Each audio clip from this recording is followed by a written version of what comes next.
如果你在路上遇到一只拼命向你求救的流浪狗，你会停下来吗？一对年轻同事在上班路上亲眼目睹了让人揪心的一幕。在车水马龙的十字路口，一只小黑狗无助地缩在马路中间，显然是受了重伤。而在它身边，另一只同样弱小的黑狗急得绕着它拼命打转，虽然害怕，却怎么也不肯独自离去。路过的车辆纷纷避让，刺耳的喇叭声不断。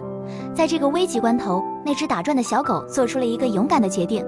它看到女孩的车停了下来，不仅没有躲避，反而像抓住了最后一根救命稻草，直奔车头跑了过来。隔着挡风玻璃，小狗那双充满恐慌和哀求的眼睛瞬间击中了车里两人的心。男同事立刻推开车门，顶着车流，小心翼翼地把那只拖着伤腿的小狗抱到了路边的绿化带。可当他准备转身回车里时，那只求救的小狗寸步不离地跟在他身后。他那小小的身躯和紧紧跟随的步伐，仿佛在说：求求你们带上它吧。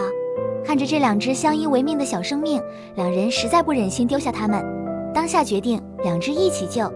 他们把狗狗先带回了公司，随后男同事把那只拖着伤腿的小狗放进纸箱，急匆匆地赶往宠物医院。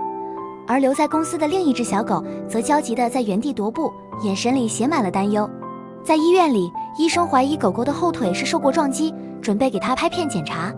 幸好通过片子，医生确认狗狗的伤势并不严重，只需要静养几天就能恢复。当两人把狗狗带回公司落地的那一刻，这家伙居然瞬间满血复活，生龙活虎地在地上撒欢跑了起来。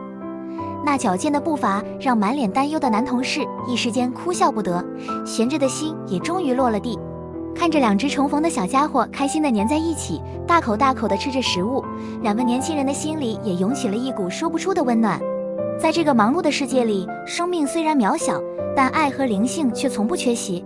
那只勇敢求救的小狗，用它的执着为同伴和自己赢回了新生，而两位善良的陌生人也用他们的善意照亮了这两个小家伙的世界。